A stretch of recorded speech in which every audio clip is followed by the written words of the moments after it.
Selamat siang Bapak Ibu sekalian. Terima kasih atas kesempatan yang diberikan untuk memberikan pemaparan atas, salah satu kasus, eee, dalam hal ini terkait dengan, hukum, kepariwisataan, mata kuliah hukum kepariwisataan.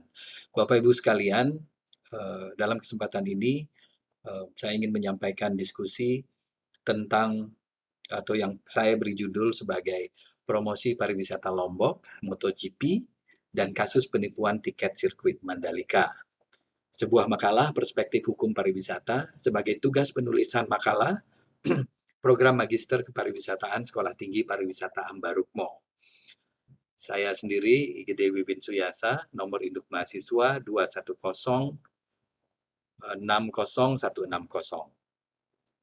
Bapak Ibu sekalian, eh, kepariwisataan Lombok dengan adanya perhelatan MotoGP ini memang mencuat ke permukaan dan ini menjadi uh, viral secara internasional, terlebih-lebih secara domestik di dalam negeri.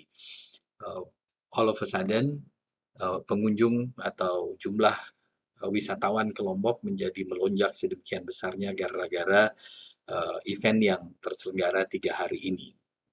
Bapak Ibu sekalian, saya ingin membawa kepada Bapak Ibu tentang latar belakang dan bagaimana uh, apa dan bagaimana kegiatan MotoGP yang ada di sirkuit Mandalika Lombok ini.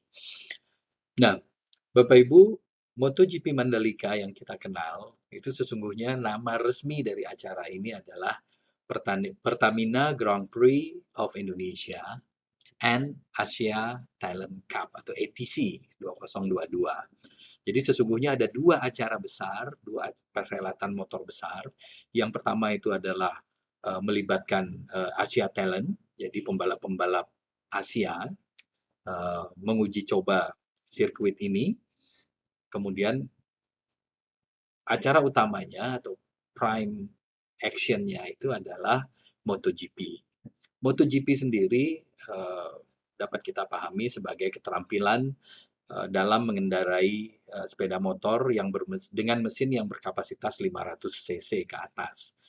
Nah, untuk Mandalika Pertamina Grand Prix Indonesia ini mesin kendaraannya adalah 500 cc, jadi rata 500 cc.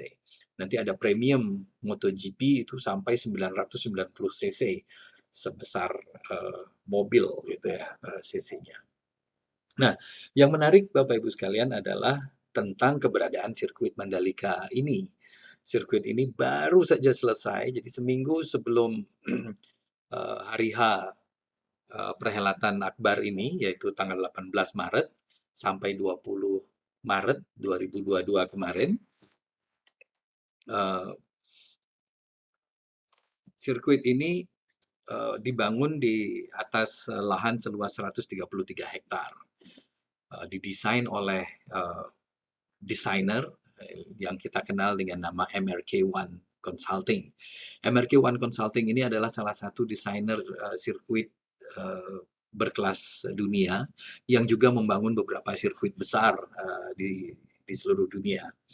Yang hampir bersamaan desain ini dibuat adalah sirkuit yang ada di Bahrain dan sirkuit yang ada di China. Sirkuit Mandalika, Bapak Ibu sekalian, memiliki panjang lintasan sebesar 4,3 km atau 4.300 meter dengan 506 meter adalah trek lurus yang memungkinkan para pembalap itu untuk menggeber kendaraannya untuk mencapai 300 km per jam. Ini kekuatan yang sangat kecepatan yang sangat luar biasa dan tentu tidak sembarang orang bisa melakukannya kecuali memang para ahli kendaraan itu. Nah, dia memiliki 11 tikungan kanan dan 6 tikungan ke kiri. Ini menjadi tantangan tersendiri karena kebanyakan di sirkuit-sirkuit yang umum gitu, tikungan ke kiri itu menjadi advantage untuk beberapa pengendara kendaraan GP ini. Kemudian yang tidak kalah menarik adalah kapasitas podium penonton itu mencapai 150.000 penonton. Namun karena MotoGP Mandalika ini dilaksanakan pada bulan Maret 2002, masih pandemi COVID, maka penonton dibatasi hanya mencapai 60.000 saja. Nah, di balik kesuksesan MotoGP ini, uh, ada satu kasus yang boleh dikatakan lumayan mengganggu gitu ya. Kasus itu adalah kasus penipuan tiket yang melibatkan ketua Badan Pariwisata atau Badan Promosi Pariwisata Daerah Lombok Tengah. Nah, kasus ini menjadi sangat menarik, di mana seorang ketua Badan Promosi Pariwisata Lombok Tengah yang begitu aktif dan begitu memegang peranan penting dalam persiapan perhelatan ini, di akhir perhelatan harus berurusan dengan kepolisian karena diadukan sebagai penipuan tiket. Jadi beliau ini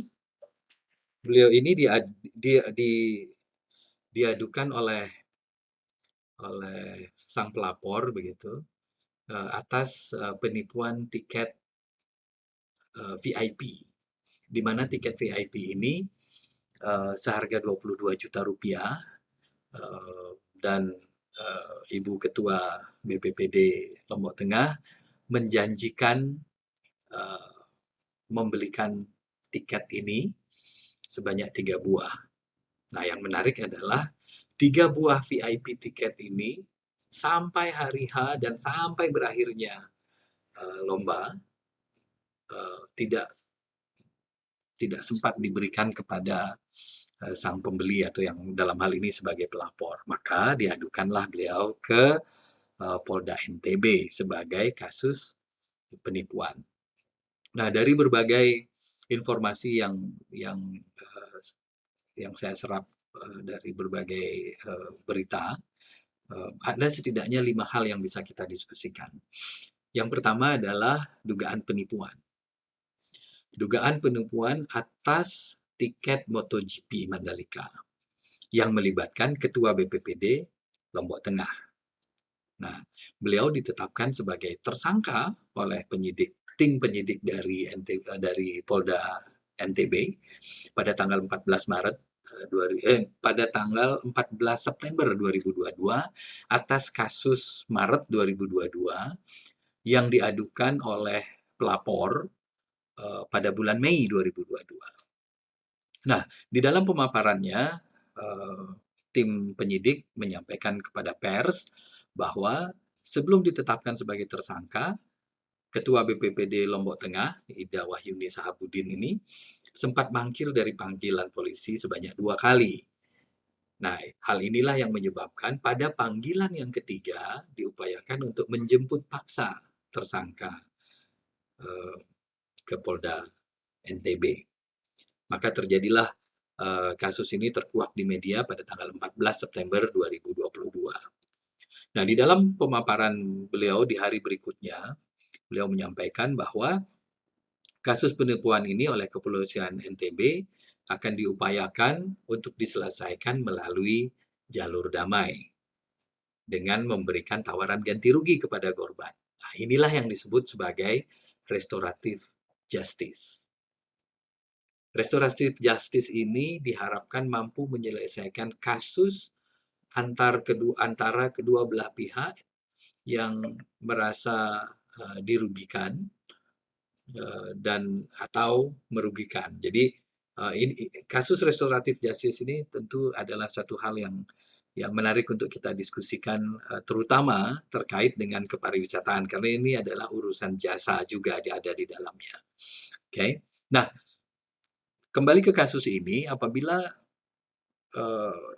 pendekatan restoratif justice ini tidak tidak tercapai, kesepakatan damai tidak tercapai di antara kedua belah pihak, maka eee, kasus ini akan dilanjutkan ke meja hijau. Nah, poin yang keempat adalah kasus penipuan ini, walaupun nilainya 3 lembar tiket gitu, dan kebetulan angkanya lumayan besar. Mmm, ini, eee, Ibu Ida Wahyuni Sahabuddin dikenakan pasal 378 KUHP, dengan ancaman hukuman 4 tahun penjara.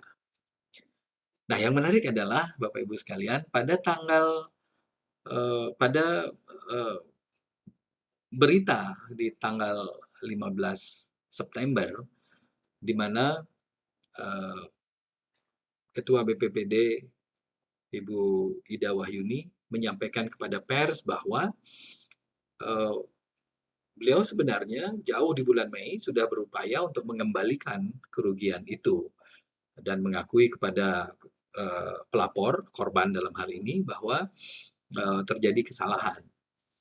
Nah, namun sempat ditolak, lalu kemudian akhirnya diterima. Dan di dalam pemaparan tersebut,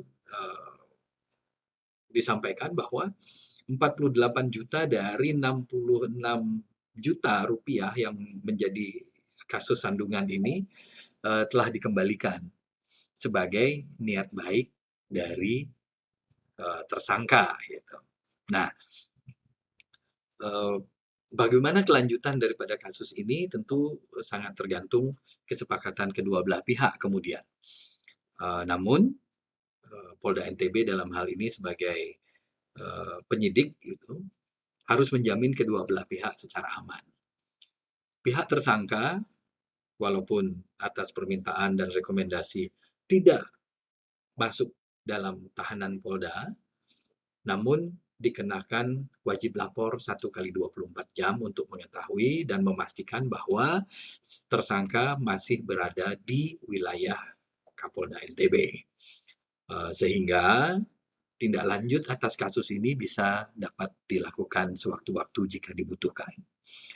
Nah, yang kedua, ada, diupayakan, ada upaya yang difasilitasi oleh Polda NTB untuk mempertemukan kedua belah pihak, sehingga diharapkan kasus ini selesai dengan jalan, damai, eee, dengan pertimbangan tentu saja jangan sampai perhelatan besar, kesuksesan besar, tersandung kerikil kecil yang tidak mengenakan.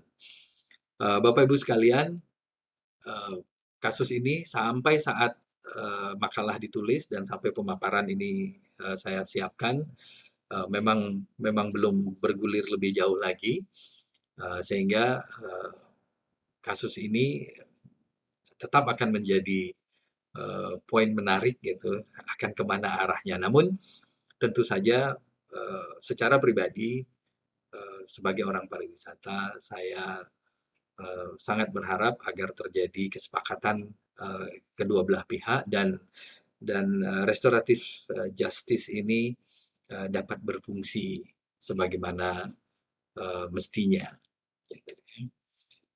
Baik Bapak Ibu, itu kira-kira telahan, kita pada hari ini. Saya ucapkan terima kasih banyak atas, perhatiannya dan semoga, kasus ini, dapat kita jadikan, mmm, bahan diskusi dan bahan pembelajaran atas kasus-kasus hukum yang terjadi di, ranah pariwisata kita. Sekali lagi terima kasih Bapak Ibu sekalian, selamat sore.